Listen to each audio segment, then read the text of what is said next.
So good morning, everyone. I hope you are ready with the group discussion. Are we ready? Remember, we have been assigned topics and we were supposed to group discuss in our lab.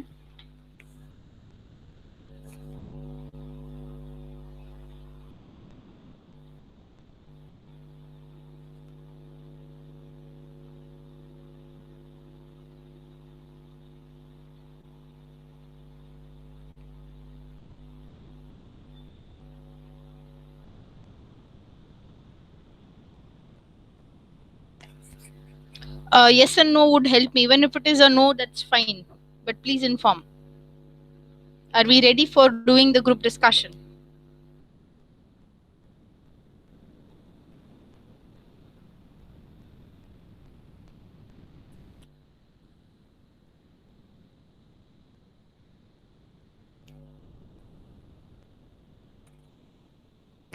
See, even if it is a no, please inform. Communicate. Thank you, Devin. Thank you. And so when he says no, it means it is a no on behalf of the entire lab, right?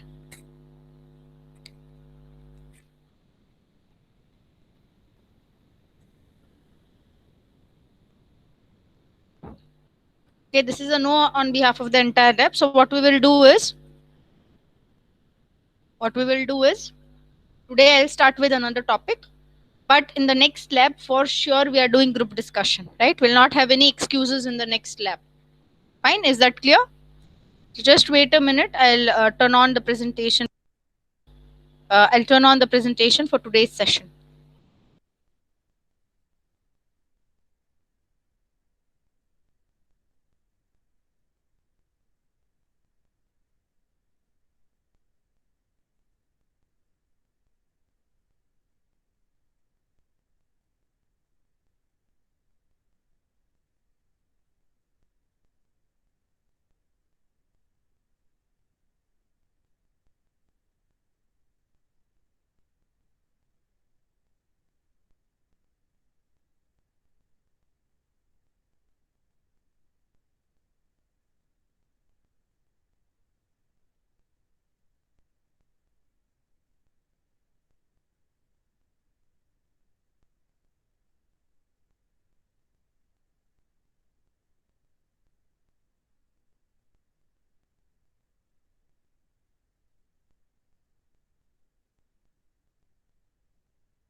So our last topic for unit number 3 is interview skills. Now you see this word is made up of two. Instead of just saying interviews, they have talked about skills. Remember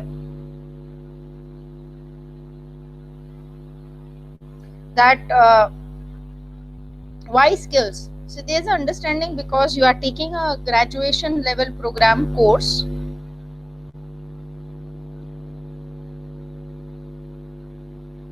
So we understand that you know the process.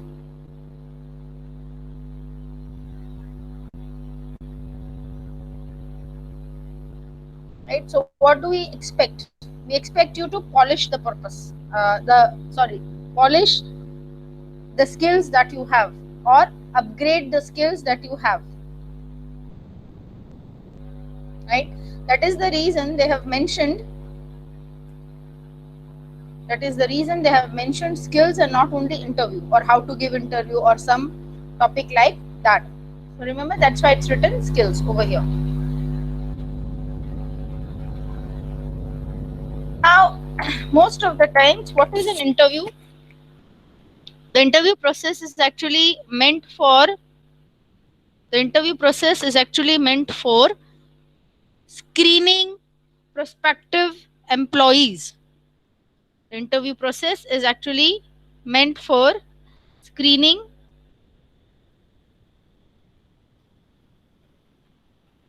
prospective employees, right?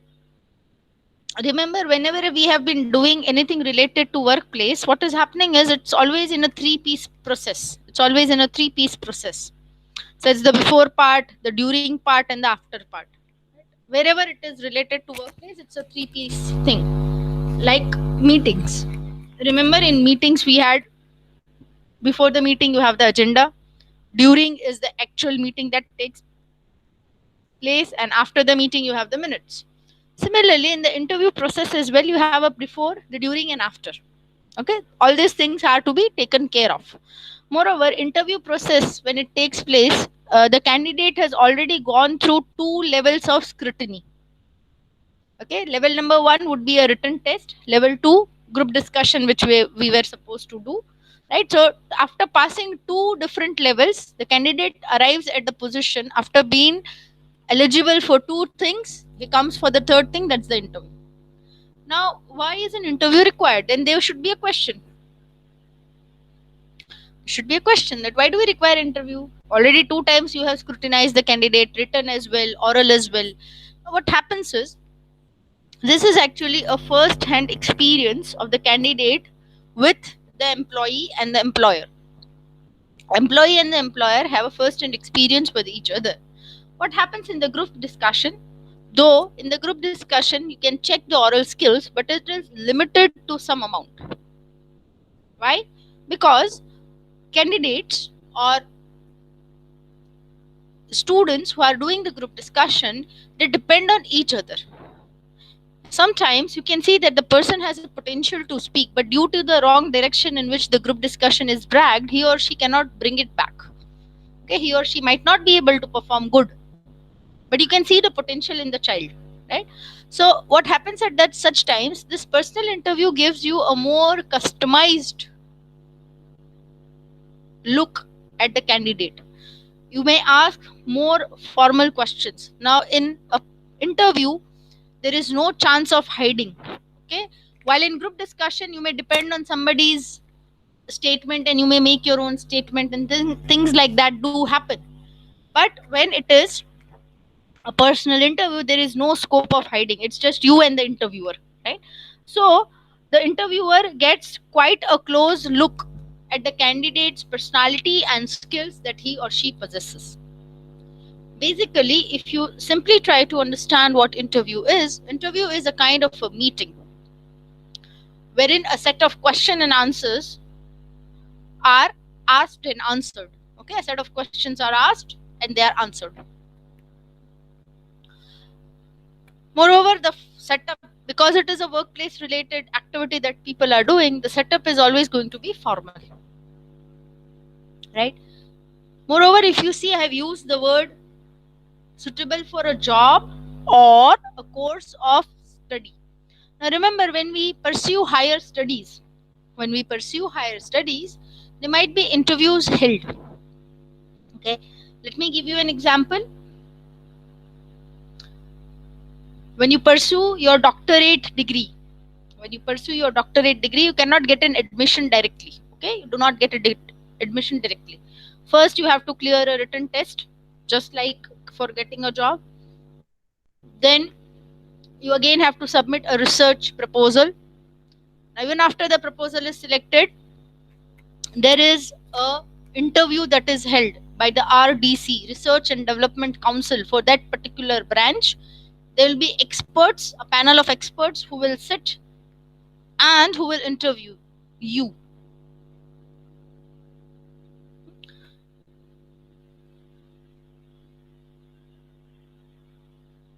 Right?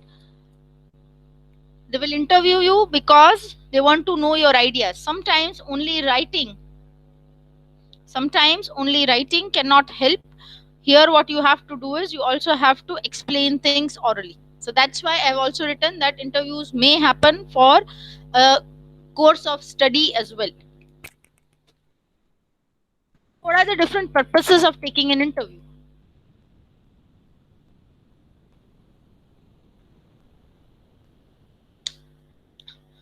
The first is selection. Here by selection we mean getting selected in a job. Then promotion. Now when you are being promoted, then also they might hold an interview. See, they don't doubt your eligibility or skills. They want to talk what kind of work did you do and what inspired you to do that kind of work. Okay. What's the inspiration behind you working on a particular topic or particular area is what people would like to know from you when it in case of a promotion. Now in case of a appraisal, a performance appraisal means uh, the amount that is being paid to you based on the good performance that you make in the organization, based on the good performance that you make in the organization, you are being appreciated by increase in salary. You are being appreciated by increase in salary. Now why do we have an interview at such a place? We try to know the ideas that you have worked on, though it is written on the paper, though you have it there on paper or in the form of written documentation, but still listening from the person himself or herself is a good idea. Okay, sometimes it may have happened that the idea belonged to somebody and somebody else stole the idea. Okay, sometimes, not every time, sometimes it may happen. So what organizations do, they might have had bitter experiences with people. So what they might try to do is they might try to get a little clarification in case of such things that have happened or have taken place with them in the past. Okay, they would take up such experiences of the past and they would hold this promotion or performance appraisals. Next you have exit opinion interview. Now when you have been with an institute for a longer period of time, when I say longer period, it means 5 years and above, and suddenly you want to change the organization, the organization would like to know what is the reason. Sometimes you do it for the sake of your benefit or sake of a promotion that you might get, whereas sometimes there might be certain problems that you were not able to discuss with the organization for which you are working, and then you had to change your job for any reason, right? Now why do we need exit opinion interviews, or why do we need an exit opinion from somebody? Now as I said, exit opinions, remember, exit opinions are similar to feedbacks. Remember, I said that every time an organization wants to grow, it will ask for feedback. Now exit opinion interviews are similar to feedbacks. Why do we require a feedback? We require a feedback so that the organization grows constantly. So that the organization grows constantly. Right? That is why feedbacks are required. That is why we require feedbacks. Right? So in exit opinions, we try to get a look from the employee's perspective, that how the organization is progressing, what are the problems from the employee level of understanding. Next we have counseling. The purpose of interview could be counseling as well. Here I'd like to state the example of our university that has a very good practice of allocating mentors to students. Now what does your mentor actually do? They would ask you questions, right? Remember, how is study going on, are you facing any problems in the new year, sort of things that happen there at that particular moment. What do? They'll ask you questions. Similarly, like questions that are asked in interviews, but the question would be pertaining to the problems that you hold. Now, I'm giving an example for the university because we have been going through it. There would be other people who would be getting counseling outside as well, right? But to have an idea what counseling is all about, it's again all about question and answers. It's again all about question and answers. So, asking asking is what happens over here. So one of the purposes of an interview could be counseling as well. Now the first thing that happens in an interview, some of us, remember, not everybody, some of us, from the word itself, we create in our mind an impression that it will be hard. Sorry, it will be hard, I might not be able to clear it. What if I'm not able to clear it? It's all that happens before the actual interview part begins. Okay, it's all that we have in our mind. It's all that we have in our mind before the actual process starts. Right now what happens is, before even going to the actual process, we are in a state of dilemma. What should I do? What if I fail? What if things don't work in my case? What if I'm the only candidate who fails, others pass? Now, all things that come into our mind, which are actually, no, they scare us before the actual interview process. No, they will scare us. So, nervousness is one of the biggest problems that students or any candidate faces. Even if it is a promotion interview, people might face nervousness, right? Why do we face it? Why is it that we become nervous? One of the reasons of nervousness occurring is moving out of our comfort zone. We become nervous when we move out of our comfort zone, right? So, even when we talk to people who come to our campus for placement, what so happens is they'll tell us that knowledge is not a problem, expressing or the language is not a problem, but we feel that the students become nervousness. They are afraid of things, right? So, being afraid of the unknown, because you don't know the person, you don't know what kind of questions will be asked, you might have never had an experience like that. And even though people say that you can have a talk with your seniors or a talk with people who have already gone through the process of uh, interview, sometime their experience and your experience might have a difference of the sky and the land. Okay,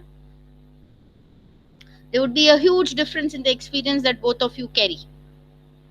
So it's not at all necessary, it is not at all necessary that everybody will have the same experience as person A or person B. It sometimes would so happen that everybody's experience would be entirely different from each other as well. Everyone's experience in an interview could be different. Now, that's why we are having this fear in mind, and that's why we have nervousness. So, how do we overcome nervousness? Please remember the third bullet point as one of the important questions for MCQ.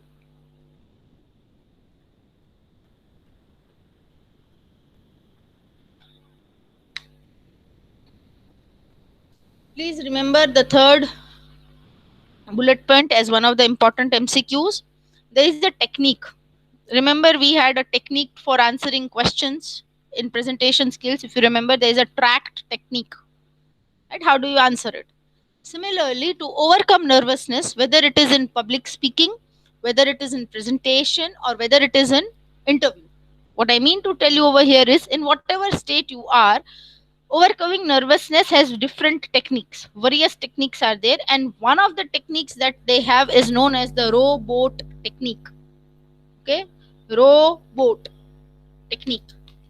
Now remember, it is not as hard as the name sounds. Okay, because we don't know or we have not heard of the name, we might feel that it's little difficult, but it is not as hard as the name sounds. Why?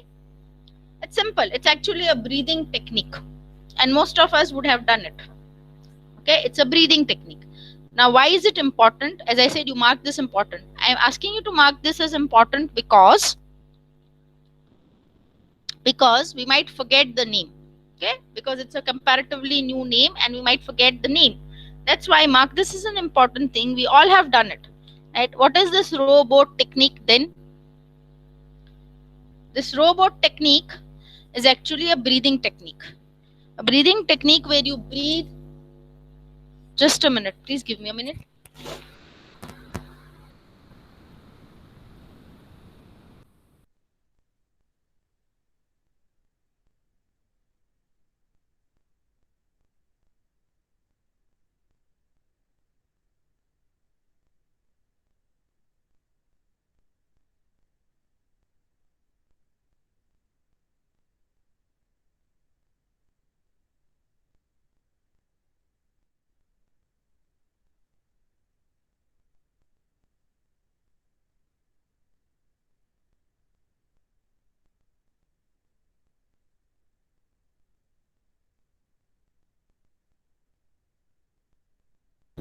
Sorry for the interruption. So it's actually a breathing technique. So how do you breathe over here?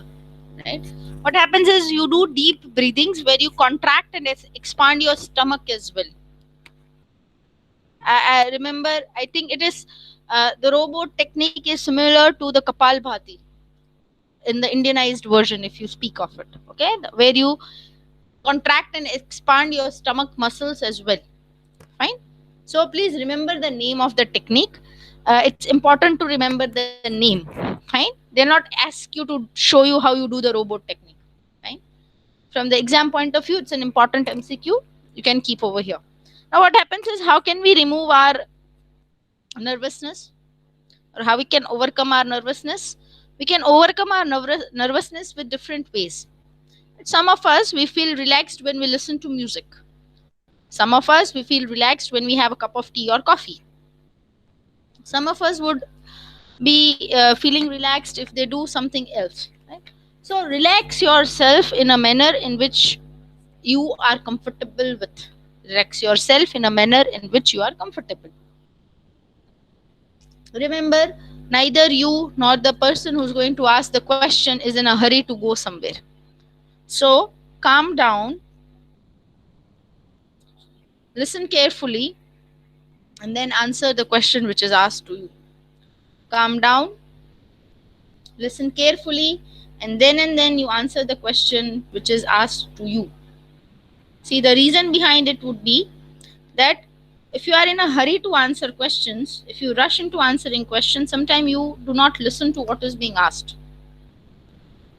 Sometimes you don't listen to what is being asked, and so when you are rushing into taking answers, or when you rush into giving answers, what so happens is you might end up answering something else. So please think well, pause, and then answer. When I say think well, here the thinking time should be somewhere around 30 to 45 seconds, not more. I say some of you might now have a question.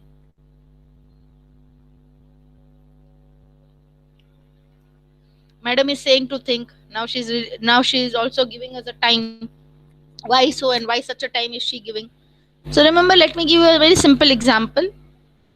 When you give your introduction, you might have given your introduction end number of times. Okay, you might have given your introduction end number of times to many people. You might have given, right? You have given your introduction to people.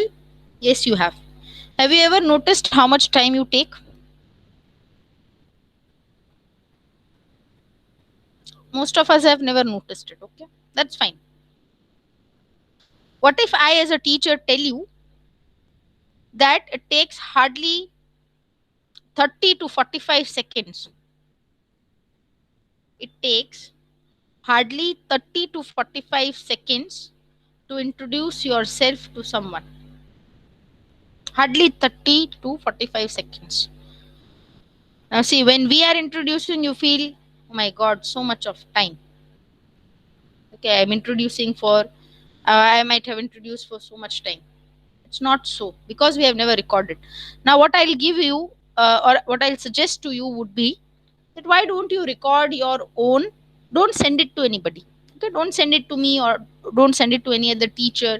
We don't require anything. But for your own clarification, as a part of preparation for your interview process, what you can do is, what you can absolutely do is, you can record your introduction. You record it for yourself, not for anybody else. Please record it just for yourself and see how much time it takes. So, why am I asking you to do this? When you have an idea about a very simple activity called introducing yourself and how much time it takes, you automatically will have an idea how much time you have for each and every question that is asked to you. You will automatically have a very good idea about the questions that are asked to you in the interview process. Right? So you can prepare in that manner. You will be able to prepare better if you have an idea about how much time does it take by answering a simple question which every interviewer will ask you is that you introduce yourself. Okay, this small activity you can do on your own and have on record. Okay, now please mark this as an important question. The four major types of job interviews, they are not the types of interviews. Remember, our concern is with job interviews. So these are the four major types of job interviews: campus interviews, on-site interviews, telephone or telephonic interviews, and video conference interviews. Please mark this as an important question from the exam point of view. Now, what is a campus interview? We are all very well aware about campus interviews. Interviews that take place in the campus of colleges or universities are termed as campus interviews. Okay, they are all known as campus interviews.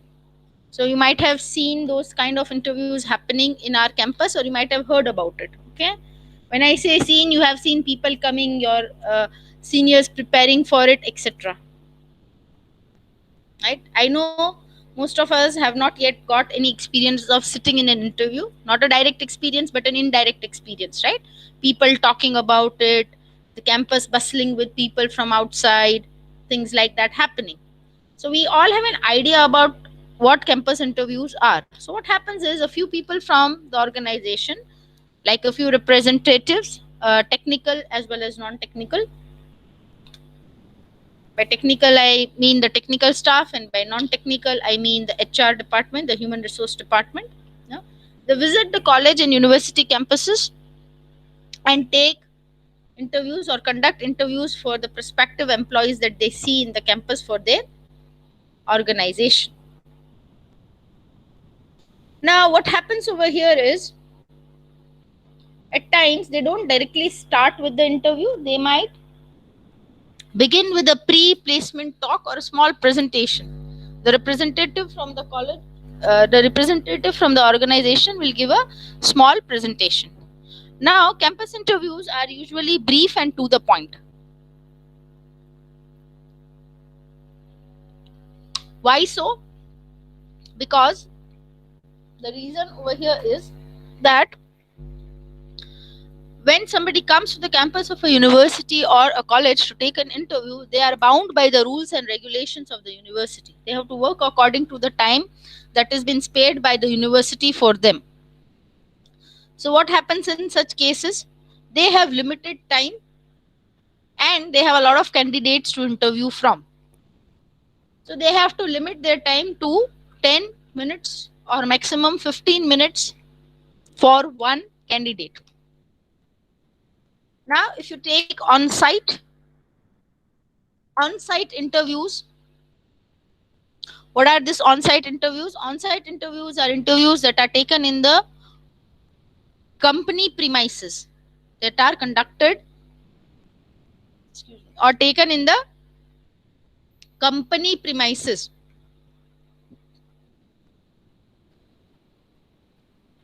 Let's say, I'll give you an example over here.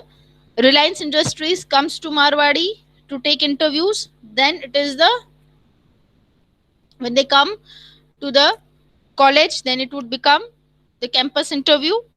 Now, the same Reliance Industries, if it asks the Marwadi University students to go to Jamnagar and give an interview, then it would become an on-site interview. Okay, then it would become on-site interview. Now, what happens in the on-site interview? Usually, remember I had asked you to write a cover letter and a resume for yourself. You are supposed to build it as a part of your assignment. Now, this is where it comes into existence. What happens is, a candidate is scrutinized on the basis of the resumes that are submitted.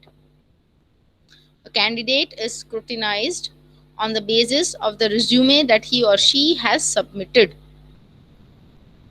Right? Then the candidates are shortlisted, and via written medium, they are informed that your interview is scheduled on so and so date and so time at so and so place. Okay, how much information is given? The place of the interview, the time of the interview, and the day of the interview. Day, date, time, and place are informed or told to the candidate who are shortlisted via a written medium, that is maybe a written letter that is posted or an email that is given to the candidate.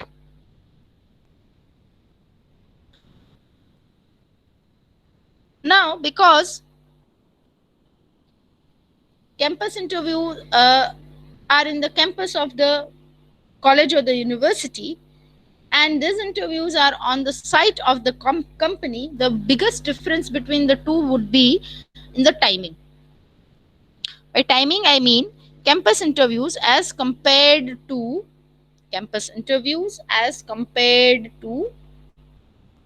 on-site interviews are shorter. Whereas the same interview, if it is taken in inside of a company, it is a bit longer and more detailed. Now, why so?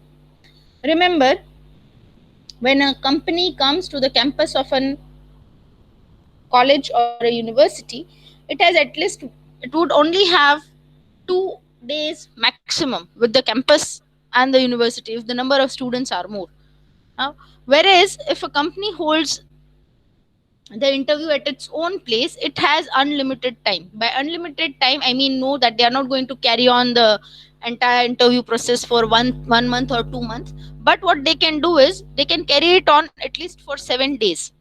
Why? Because they are within the premises, they don't have to take leaves from their own premises, they don't have to compromise with work at the premises, right? And what happens is it is they who decide the rules. By rules, I mean to say how many candidates to interview in a day is decided by the company itself, and that is why they are more detailed in nature. Now, the third type is the telephone or the telephonic interview. Now, you can also replace the word telephone with a mobile phone, right? On phone interviews, they are conducted by companies on the telephone, as the name suggests. Now, what happens is they are shortlisted by two methods, one with the resume as well as by talking to the candidates on the telephone. Now, once they have shortlisted the candidates, what happens is the submitted resume is verified. They verify the resume which the candidates have submitted. After the verification of the resume takes place, they would inform, or first actually they would ask the candidate of a convenient time. Okay, they'll not directly say that today is your interview, because it's a telephonic interview and somebody might have some other work. They will contact the candidates and ask for a convenient time, or tell them that we are planning to take an interview on in between these particular days, hope that is convenient to you. Right, after it is done, that is after talking to the candidates and taking a convenient time and all that process is done, they would email the candidates about the finalized dates, time of the interview. Beforehand, they will inform the candidate, they'll not arrange things all of a sudden, right? Usually, telephonic interviews are shorter than face-to-face interview. Now, please mark this point as really important. Why? See here, they have used the word face-to-face interview. They use the word face-to-face interview. Now, if they ask the question directly, there is no problem. It's simple and you have been taught and you understand. Now, what do we mean by face-to-face interview? There are two types. And which are the two types? We already know. No, madam, you did not say anything. No, we already know. Did not I tell you that campus interviews happen face-to-face? On-site interviews happen face-to-face. So to create a little twist over here in the MCQ, instead of the word face-to-face, they might write the word campus interviews, and they might also use the word on-site interviews. Right? That is why I'm saying mark this as an important question. If they ask straightforward, well and good. If they want to have a twist, this is how they can twist the question. Right? So please mark this as important. Here by face-to-face interviews, it means it is synonymous to campus interviews, because you sit in front of the person and give or take the interview. Similarly, in the on-site interview also, you sit in front of the person and give or take the interview. So both of them are face-to-face interviews. And the last one is a video conference. Video conference, this method of interviewing is specially used by multinational companies and universities as well. As I said, for study program, here we'll use multinational companies only. It is usually a part of the interview where you are hiring people for higher posts or senior posts, right?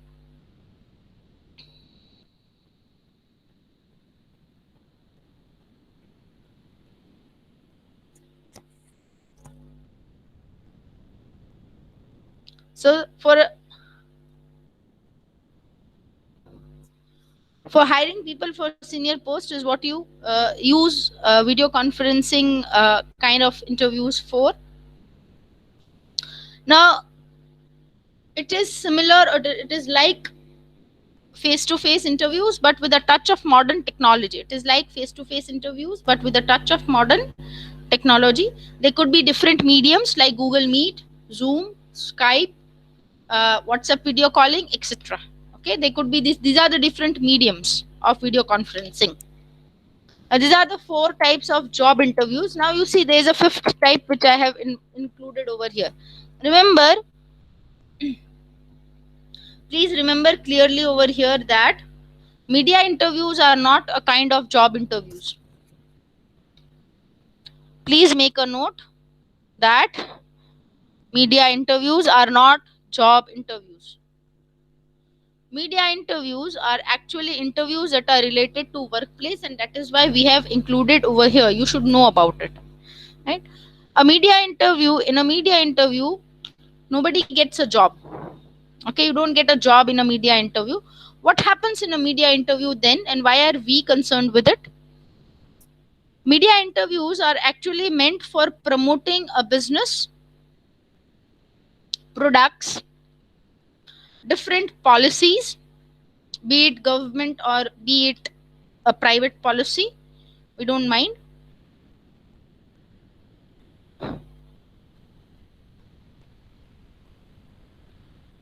They are meant for promotion and expanding of businesses. Remember, right? Everybody wants to expand his or her business, right? You will not just stay where you started or what you started with. You surely will expand in one way or the other. You surely will expand in one way or the other. That is the dream you have. Okay, everybody has the dream that I want to expand my business, right? So it happens in a case, it would happen in a case where you want to expand. Now what will happen over here is that the media personals, when I say the media personnel, I mean to say that news reporters, usually news reporters, they would get a prior permission and a prior appointment for the interview. The dates are fixed priorly, and the topic for interviews are also fixed priorly.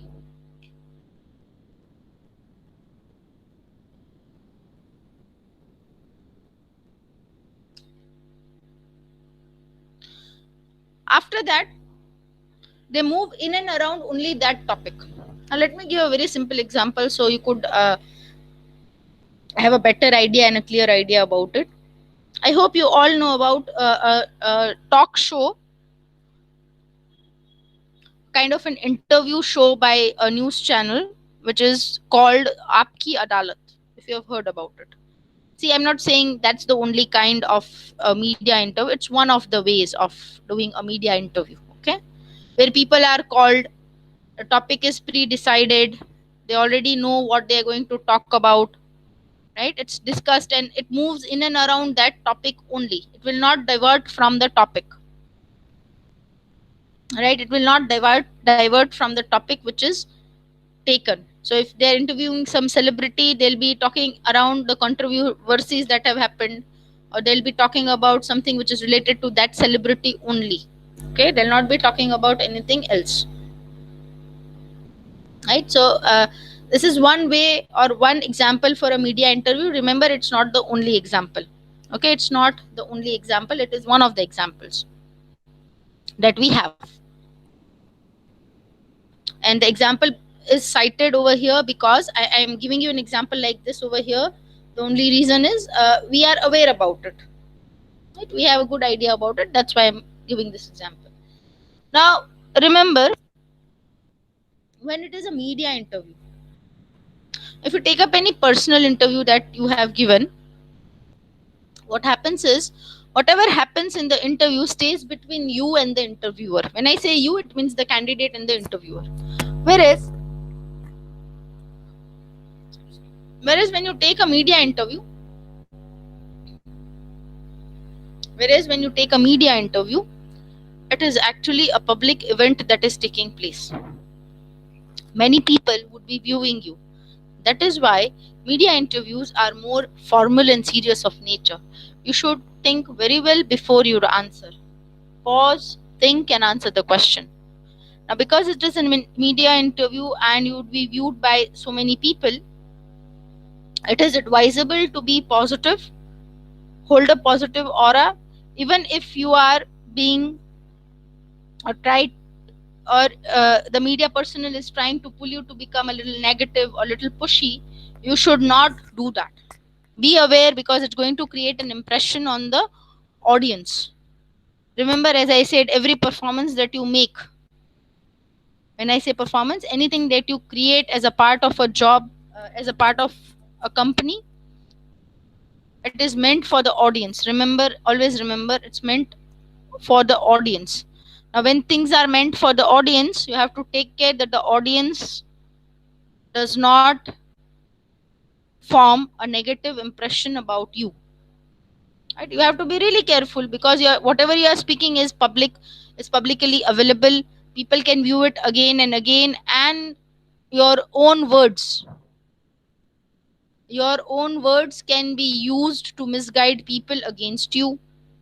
So that is one of the reasons you need to be really very careful when you are giving media interviews. Remember, there are only four major kinds of job interviews. Media interview is an entirely different thing. It does not give a candidate job. It is actually meant for promotion. Please remember this. Okay, it's very important over here. So here we have a reconnecting question.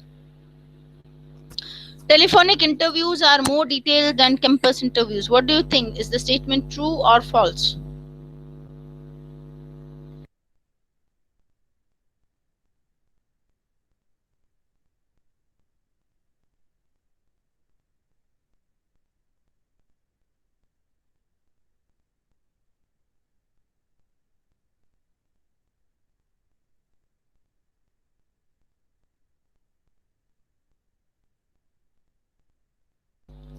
Excellent. Quick and correct answers. You have been paying good attention.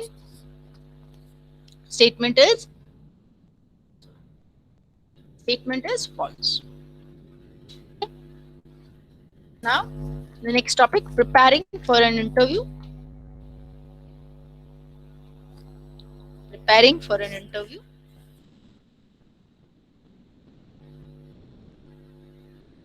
So, what do we do in the preparation? The very first thing is you should know yourself. Remember, we did a very small activity about introducing yourself, and we required some 7-10 minutes to think about ourselves. Here, I don't want you to understand that you don't know yourself. Yes, you do know yourself. You know yourself very well. But how do you represent yourself in words is what you are supposed to focus on. Okay, over here, when I say know yourself, I mean to say, how would you represent yourself in front of an unknown person? That is what the words. Remember, you were searching for the words when I asked you to introduce yourself to me. I know it's a tough task because we have never sat down and thought about ourselves. That's a tough thing to do. We have never taken out the time to think for ourselves. That's why this thing happens. So part of a practice, what we should do is we should know ourselves. So how do I know myself? Here, I am not trying to ask you what your name is. Neither am I trying to ask you what are you doing, what is your educational qualification. As an interviewer, what I'm trying to ask you is, see, they've already seen your resume, they've gone through your resume, they already know what your name is because they only have finalized and told, okay, we want this candidate in our personal interviews, or this candidate only is qualifying for the personal interviews. Okay, they already know that parts. Okay, that all information they already know. Now, why are they asking you to introduce yourself? over here, when the interviewer asks you to introduce yourself, he or she is not asking only about your name. Here they are trying to find out why are you interested in doing a job with them. Right? What are the skills as per the position or as per the vacancy that they have? Do you possess the skills is what they are trying to find out.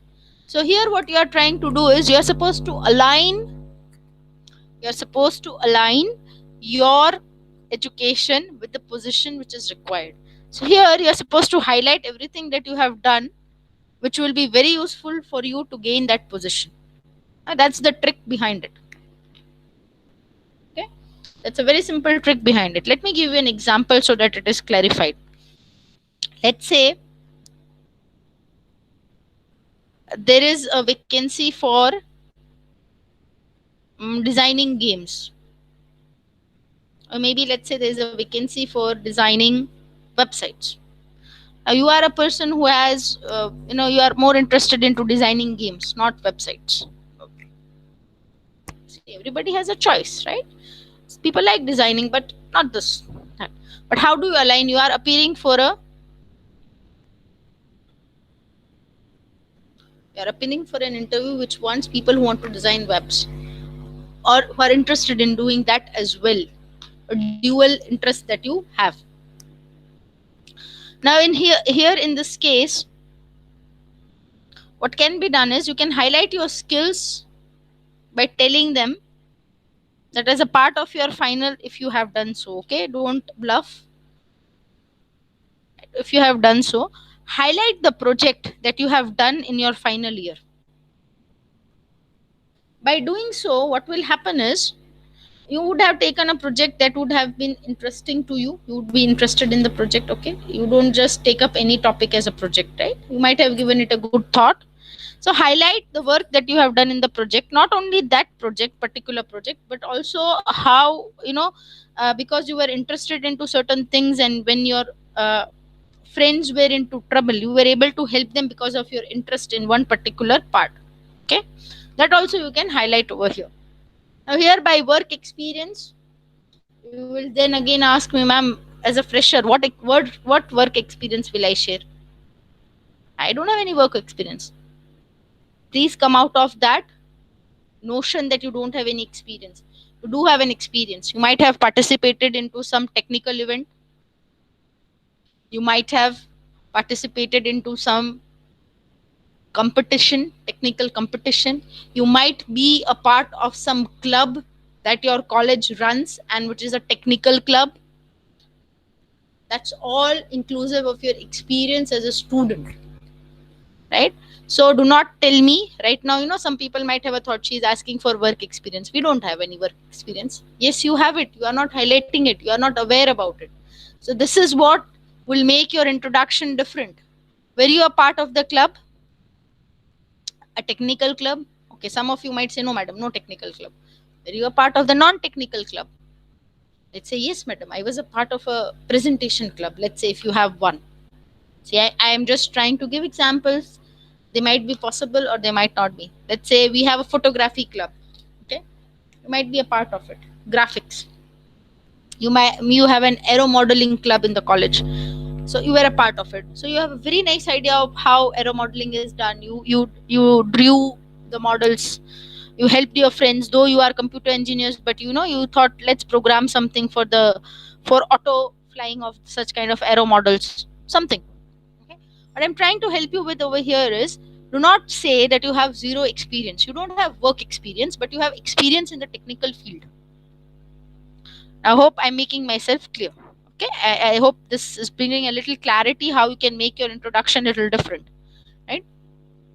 So what happens over here would be, you do have an experience. Try and think about the experiences that you have. Technical events, technical competitions, uh, college level competitions, city level competitions, say maybe state level competitions. If you have participated, you have a certification for it, you can show it over here. if not competitions, so within the college competitions that you held. Let's say you have a competition within the class, or the different classes, class A, B, C, or class 1, 2, 3, whatever you had, and you had a certificate to prove it. Okay, that's your experience, and highlight your abilities and skills. Now, when I say you talk about these things, you should always be able to give an example, right? And a customized example, not a generalized example. So I am of very helpful nature. I help my friends. That's a very general statement. How could I customize the same statement? You can customize the same statement by saying, one of my friends is very bright, but due to some family problems that he faced, he was or he passed the deadline to submit his assignment. So I am of quite a helpful nature. What I did is, I had already submitted my assignment, so I tried helping him out with my notes. That's how I helped him in his times of crisis. That's being a little customized, okay, tailor made. Next, know the employer. Research, research, research. Now, when you have an interest of working with any organization, you should research about the organization as well, right? What kind of works people do, or in which fields there is scope in a particular organization. Let's say, I'll take the academic organization Marwadi University. The reason I'm taking it, because me and you, we are both aware about the workings of the university. Now, say if the university about which I'm talking, the university offers uh, education for different branches and a variety of branches. Okay, we all know, or we all have an idea about the different branches of education that, or the different options for education that you have at Marwadi University. Right, I as a teacher, if I'm going to apply in Marwadi University, the number of branches and the number of specializations that we have, those are the number of teachers who can apply. See the variety that is available in the same company. You can apply, and your friend from EC department can also apply. So let's say you from computer department can also apply, your friend from electrical department can also apply. So what I'm trying to help you with is, why should you know the employer? You should know the employer so that you know the scope of the work that you can do there, or the scope of things that can happen. Let's say Marwadi Universities has a good scope for innovative ideas. Many innovations are happening. They are looking into different things. Okay. Similarly, if your company, let's say, some companies are there, you might have idea of different computer companies that are quite innovative. That is, they like people with new ideas. That is, you have a chance, if you join such a company, you have a chance of experimenting or bringing your dream projects to life. Okay. Moreover, what happens is, how do I as a company personnel know that the candidate who is sitting here to give the interview is interested in my company? I know if, or I can find out this information from the candidate by asking a candidate few of the questions regarding my institute. So how did you come to know about our organization? Our organization is situated in south. You are a student from north. How did you know? If you have researched well, you will have a good answer for this. If you have researched well, in case you have. So you need to know the employer. Next, preparing for the interview. Now, this is the preparation part. We're not just talking about how we will answer the questions in the interview, but we are talking about the entire process. And how will you prepare for the entire process? The first step is, you should know the situation or the situational knowledge. What do I mean by that? You should know when, where, and how the interview is going to take place. Okay, the when, where, and how part of the interview. Now, why should I know that? Again, I'll take example from our university only. Let's say our university has a way of labeling the locations. Okay, Let me give you an example over here. An example that potentially we can give is, let's take example location MA201. So most of us know that the location is the corner class. It's a round circular class. It's not a square class at all. It's a circular class. Okay. How do we know about that? Because we are familiar with the venue. Now, it is not necessary that every time that you give an interview, you are familiar with the venue. Even if we are not familiar, what to do? No. Why am I asking you to be familiarizing yourself about things? Because when you give the interview, you do not wish to be in a confusion that am I at the correct place? Are the things going to take place here? And sometimes it so happens is when we are confused. Anybody who visits university for the first time may be confused with the MAMB. Okay, may be confused with the MAMB, the wings, the B wing, A wing, etc. So when you know the venue, you actually familiarize yourself. Remember in the very beginning I said nervousness occurs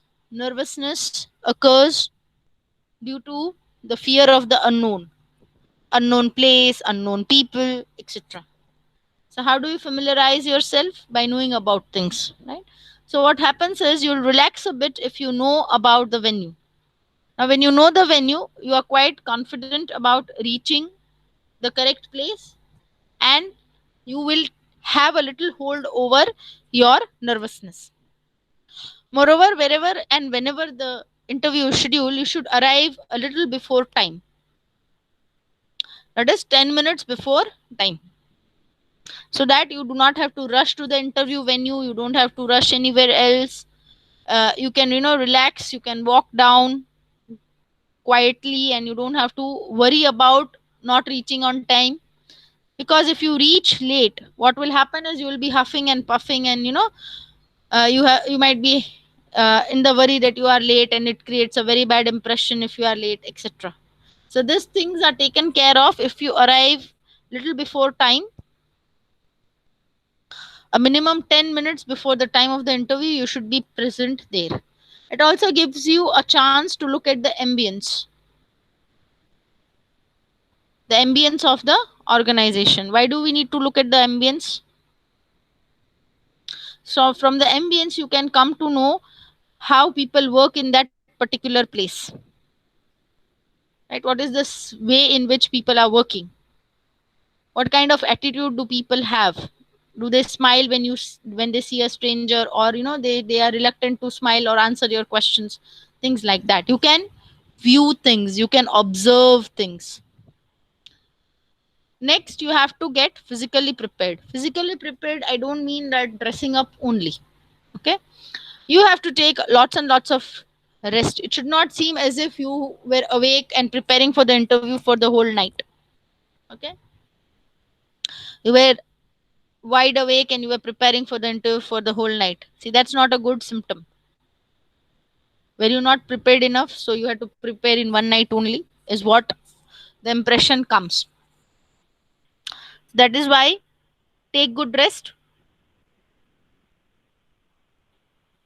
and then dress well as well. By dressing well, what do we mean by dressing well? See, we do not mean that we wear branded clothing. We wear formal clothing, neat, clean, ironed. Not only clothing, but grooming as well. Grooming, we mean from the hair to the accessories to the perfume that you wear to the shoes that you wear. Everything is inclusive of it. Okay, it's all inclusive. Remember, if somebody wears a perfume that is quite strong, the interviewer's attention would move away from your answer and move to the perfume. Madam, how can that happen? Let me give you again a simple example. In your class, when suddenly somebody comes in the class and there is a heavy smell of perfume, everybody starts searching. Who is this person? Our attention, our attention would shift from what is being talked about and moves to this smell. That is why when the perfume you have to take care. Next, mental preparation. As I said, you have to research about the organization as well for whom you are giving the interview. Apart from that, a good way of preparing for interview would be giving and taking a mock interview. Do not worry, we'll be practicing mock interviews in our lab sessions as well. Now, written preparation. Madam, it is an oral interview, oral meeting, question answer. Why written? So, in written preparation, what I mean to say, you should always carry extra copies of your resume and cover letter, passport size photographs in formal clothing. You should have passport size photographs where you are wearing formal clothes. Okay, even though if it's still till the neck only, but you should be aware that it should be a passport size photograph with formal dressing in it. Right. Also carry a few blank papers if you wish to make notes. And remember, as I said, it is a process of communicating orally, and a process of communication is a two-way process. Remember, in the initial unit number 1, we have learned that communication is a cyclic two-way process. It means the sender also speaks and the receiver has to respond. Then and then, the entire process comes to a close. Okay. The same thing is applicable over here as well, which means it's not only the interviewer who is going to ask questions, even the candidate can ask questions. Now, what kind of a questions, we'll look into it. Do not worry, it's there further in the PPT as well and in our discussion as well.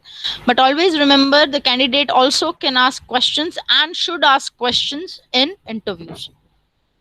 And do not forget to carry your pen. Okay, that's uh, one of the bad habits that we have is we don't carry our own pen, we don't check the pen that we are carrying, and we it would be really embarrassing to ask the interviewer, can I borrow your pen? Don't do that. It lays a very bad impression, right? So don't ever do that. Carry your own pen and check that the pen is in working condition. Please check that the pen is in working condition. Now, the stages of the interview. By stages, I mean how it works. The first stage is the icebreaker stage. By icebreaker, we mean we have a little generalized talk. We talk things of here and there. Greetings happen. It begins with greetings. It's the first impression, or it's actually the initial question of making you a little comfortable by asking you your introduction, things like that. So it's a part, or it's like a small talk, that it's a pre talk that takes place before the actual interview.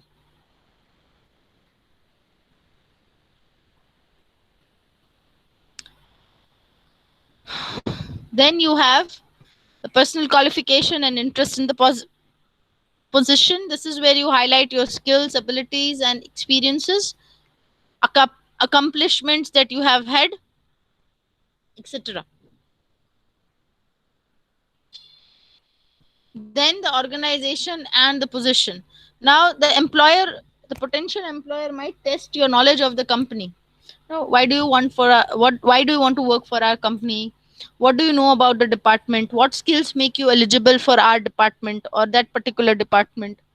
Or other general questions can come over here, like, are you ready to relocate? Certain companies have different branches in various cities and states of the country, or maybe outside the country as well. So they'd like to know whether you want to relocate or not. Such generalized questions would come over here. Then the candidate question comes. The candidate questions would be towards the end of the interview. You cannot have first, candidate cannot be asking the questions initially, right? You can, or you are allowed to ask questions towards the end of the interview, right? So what happens in the candidate question, as I said, because communication is a two-way process, it would be very good if you ask questions. Now, what kind of questions should you ask? Should you ask about the salary? No. Please remember, if you are giving the interview does not mean that you are selected for the job. Interview is just an opportunity for you to showcase your skills. If the company approves of the skills, or if your skills match with the requirement of the company's position, then and then you get a job. There is still uncertainty. So you should never ask questions related to your salary at this moment. Yes, you can ask questions related to your salary once they confirm that yes, we are willing to hire you. Some companies already declare their salary packages, but they also write it is negotiable. Remember, we have done negotiation skills. By negotiable, they mean that they can increase or decrease the salary required, increase in most cases, not decrease. Right? So, what do you ask over here as a candidate? As a candidate, what you can ask is, do you provide any kind of job training? Nowadays, what happens is companies have this way of providing training to their candidates. So let's say they'll tell you that the first 6 months will have training, then your actual work starts. So this is what you ask. Moreover, you may ask about your job timings, frequency of visiting other cities, things like that. What kind of job profile will you have, is what you ask over here as a candidate when they are still in the process of deciding whether to hire you or not. Once they decide to hire you, you may also ask questions pertaining to salary. Okay, you may also ask questions pertaining to salary. Next is a close and a follow up. So, what is a close and a follow up? From the employer's side, or from the side of the interviewer, what will happen is they will close the interview, give you a thank you, say that thank you for sparing your time for the interview, etc. And then they'll be evaluating your performance. Remember, they'll not evaluate your performance in front of you, right? So that's the after part where they'll be evaluating your performance. And remember,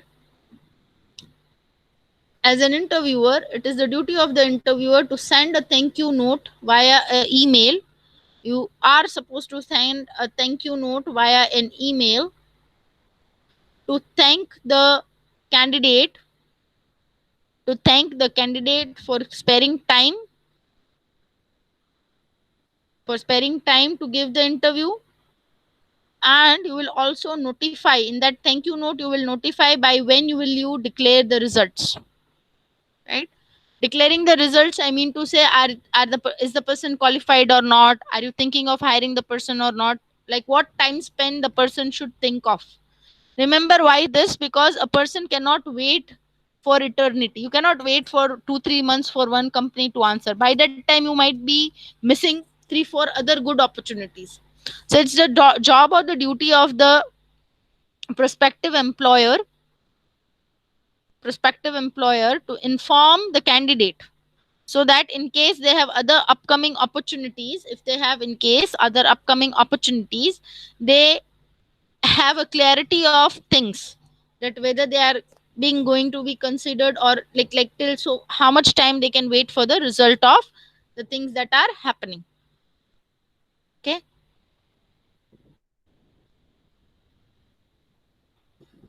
Next, a few tips for a uh, successful interviewing. So tip number 1, think like an employer, don't think like an employee.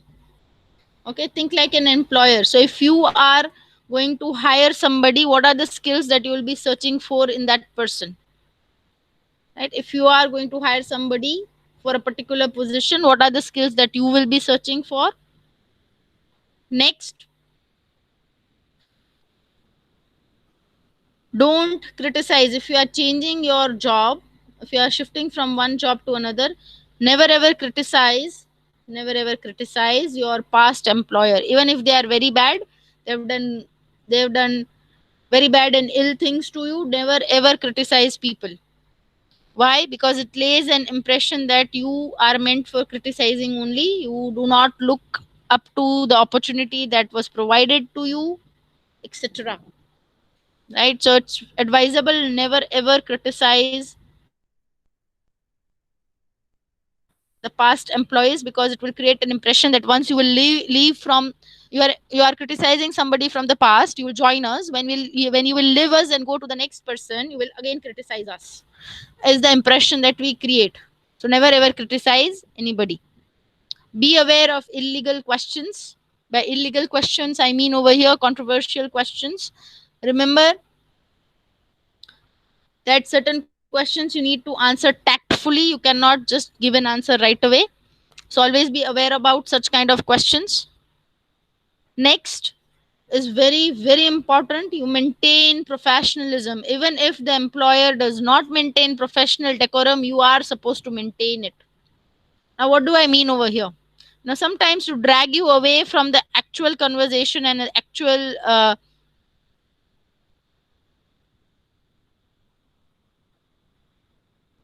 interview, what happens is they get into a personal discussion.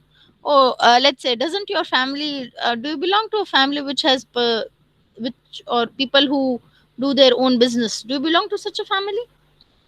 Okay, then you answer a yes, yes, sir, or yes, madam. A few of my relatives do own personal businesses, they have their own businesses. So then why are you joining us and you are not joining your family business? So remember, here is where you draw the line. Here is where you draw the line. Do not discuss this question further. Do not discuss this question further. See, here you cannot answer that, madam, I want to gain some experience with some outer company and then I will, join my own business. That's the plan. Never answer such questions. In fact, if the question answer or if the interview goes in such directions, drag away from such interview or drag away yourself from such questions.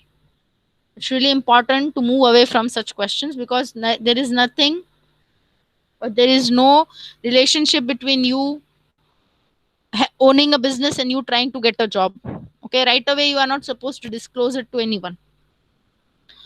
Moreover, you should be prepared for the unexpected. See, every time you cannot prepare for everything. Every interview that you give, I'm not saying not everybody's interview, but you only, when you give 2 3 different interviews, you'll have a variety of experience.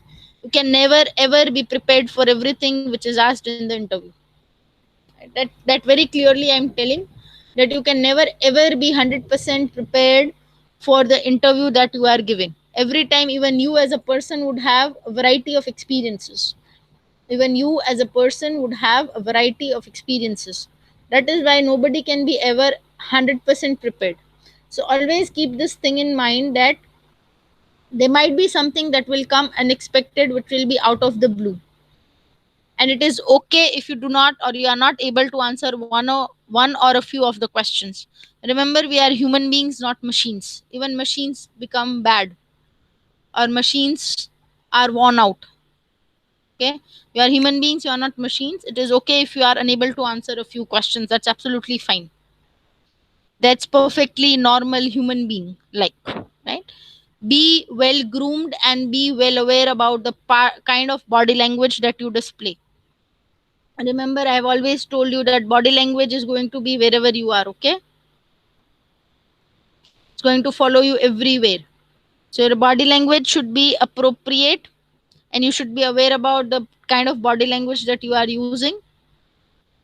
The reason being, because even if you, before you start speaking, your body will already have been started displaying certain things, and people have, those people, they don't just judge you mere by an assumption. They are judging you with their experience. They have had a lot of experience, right? So be well aware about your body language and be well groomed as well.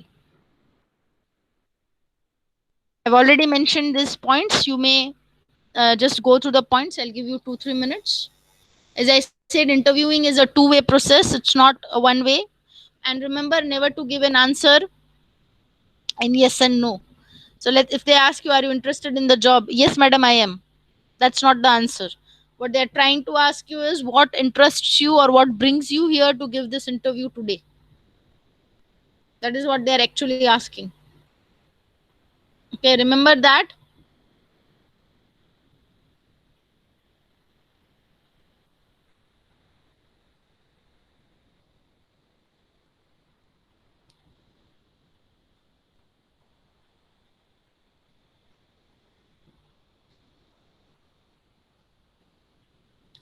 See, the point is also mentioned, the interview begins the minute you step into the company. So by here stepping into the company, we are trying to say the moment you knock the door, the interview starts. As I said, the body will start speaking even before you start speaking. And so your body can give away your secrets. That's what body language is all about. Next, we have the connector over here.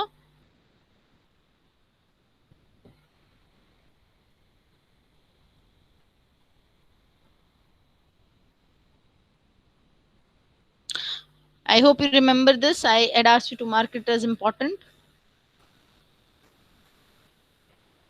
Excellent. False. You should maintain professional decorum even if the employer does not. Now, this is a little small formula to remember. This is a little small formula to remember. What do you do in interviews? First, dress appropriately.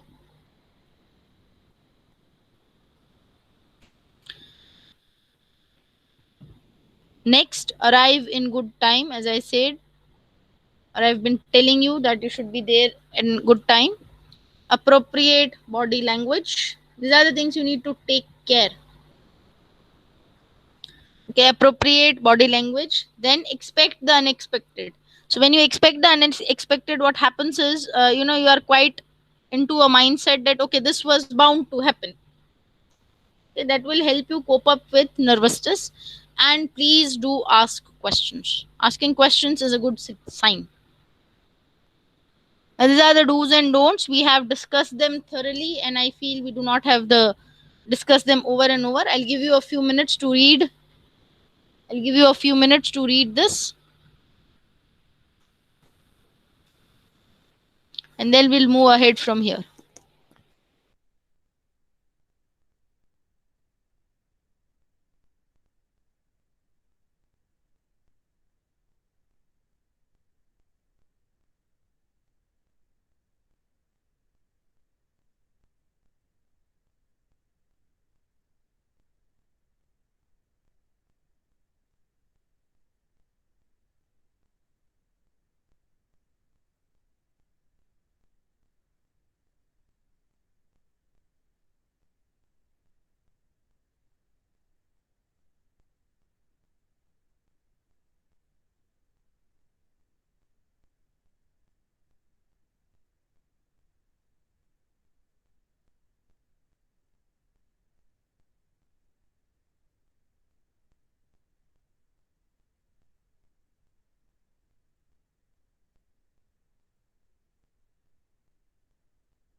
I hope you have read the document now. So the first thing before we do our activity for today, I'd like you to attempt the quiz first. This is sorry. So here I'm sharing the link for the quiz. You have got 5 minutes to attempt your quiz for today. Please attempt the quiz now.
Excellent. I can see everybody has completed this work. Good, very good. Now, what you are supposed to do is in the Google Shared Drive in Lab Batch C. Now you can see I have added a new subfolder which is called the interview skills. Now within that subfolder, you will find already a copy of interview panel named spreadsheet. Now what you are supposed to do before you rush to the spreadsheet, what I'll tell you is uh, we are going to do mock interviews in our lab sessions. So how will we do the mock interviews? After the group discussion, it is scheduled in that way. So how will we do the mock interviews? We'll do the mock interviews because as a student, some of us might want to become business people and give somebody a job, and some of us might want to take the job. So I have designed the activity in such a way that you can have experience from both the sides of the table. So you can be a questionnaire, and you can also be like, you can be the interviewer as well as the interviewee at the same time. So how do we do it? We divide the class into groups of 3, okay, because the number is 14. In our case, we will have 4 groups of 3 members each and 1 group of 2 members. So right now what you are supposed to do is you are supposed to divide yourself accordingly. The number, panel number, which I have mentioned, remember, it has nothing to do with the order of the activity. It is there for sequencing only. It is there for sequencing only. So I'm giving you 5 to 7 minutes of time. You are supposed to either divide yourself into groups of 3 or 2. There will be only one group which will have 2 people, the rest have to divide into groups of 3. Right? So I'm giving you 5 minutes of time to do that. Lab batch C, the folder name is interview skills. In the folder you will have a spreadsheet, a Excel sheet where already information is mentioned. You just have to mention the name of the students in that particular group. And so I'm giving you 5 minutes of time to do that.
And I hope you have made the groups, the panelists. Do not worry, wherever you are, you will also get a chance to interview people and you'll also get a chance to get interviewed by other people. Okay.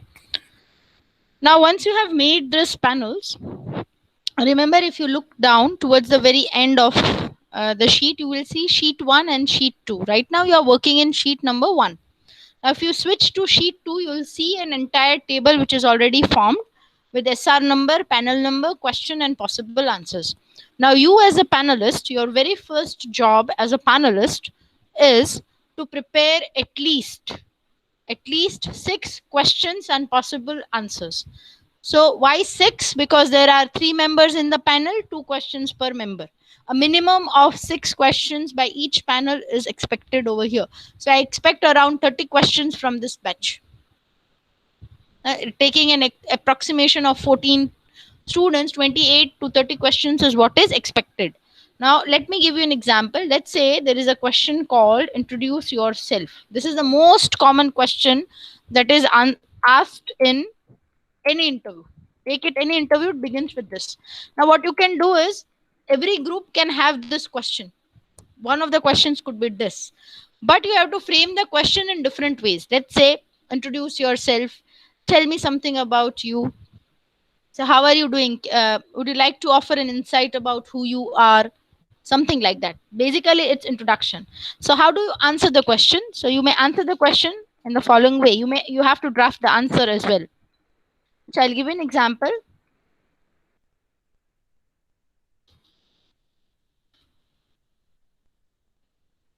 I'm actually drafting the answer over here, and I'll give an example.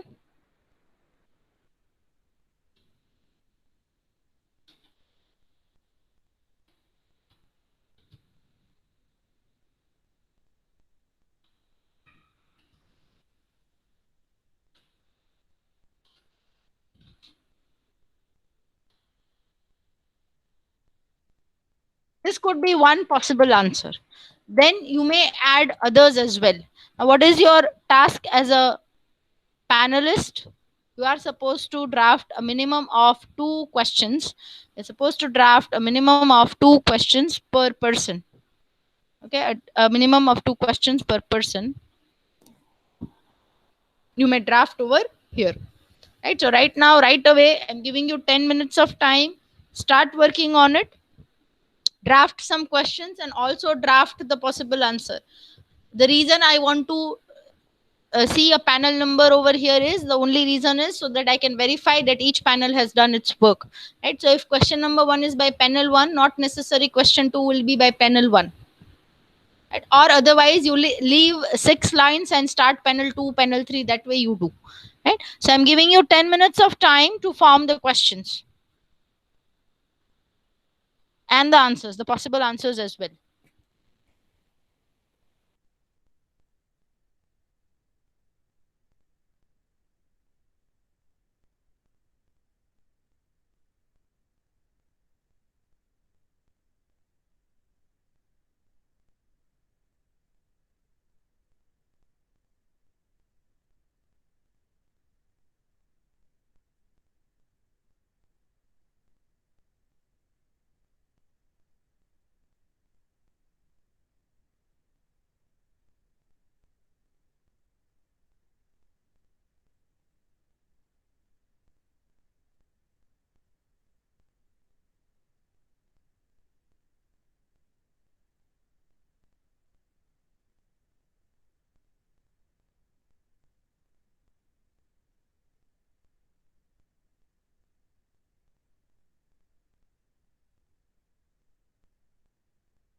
Excellent. I can see you have formed a bunch of questions over here. Please remember, you are also supposed to form answers as well, right? Now, why this activity? There should be always a question in your mind, madam. If you search the internet, there are so many questions available. Now, what we are trying to do is, we're not only trying to gap the activity only for the case of this semester. We're trying to work on something which will help you when you actually sit for your interview. You will have with you your own personalized bunch of questions, and you'll also have a variety of answers for the same question. This is actually my motive behind doing this activity, is not only that we prepare as a part of our activity for semester 3, but we also prepare for something which is going to happen with you in your actual life after a few semesters, right? So this is kind of a preparation that we are doing. So the more we prepare, or from the preparation part, we'll come to know and we'll have an idea of a variety of answers for the same question that has been asked. I hope I'm clear. Yeah. What we'll do as of now, because the lab session time is coming to an end, you are free to complete your set of question and answers by 6 today, right? We are free to do and complete your question and answers by 6 today. And second instruction would be, remember, with this we complete unit number 3. Sorry, with this we complete unit number 3. And you, in the next lecture session, you will have your unit test for unit 3. All the material will be uploaded by today evening. All the PPTs for the material will be uploaded today by 6 in the evening for unit number 3. Okay. And the second thing that you need to remember, we will not be postponing the group discussion any further. Next week we are supposed to do the group discussion. Now, very third information that I want to pass on is, because I am rescheduling the book review due to the mid-semester exam that has come, I have not forgotten about it. Remember, some of you have still not uploaded your book reviews and your PowerPoint presentations. Remember, I have not forgotten about it, because the mid-semester has come. I do not want you to be stressed out because of the mid-semester and the presentation, because this time the mid-semester exam is quite new, right? The way of conducting it is quite new, so I don't want you to be stressed out. That's why I'm rescheduling it, right? So remember, please uh, upload your book review and PowerPoint. I'll be sharing a schedule by Tuesday for your book review. Right, and on Tuesday you have your unit test for unit number 3. Right, I've already marked the attendance while you were making your groups and forming questions. Enrollment number 134 is the only one who's absent in our lab for today. 134. Right, am I clear? Fine, class. We'll end the session on this note. Thank you. Have yourself a very nice day. Thank you, class.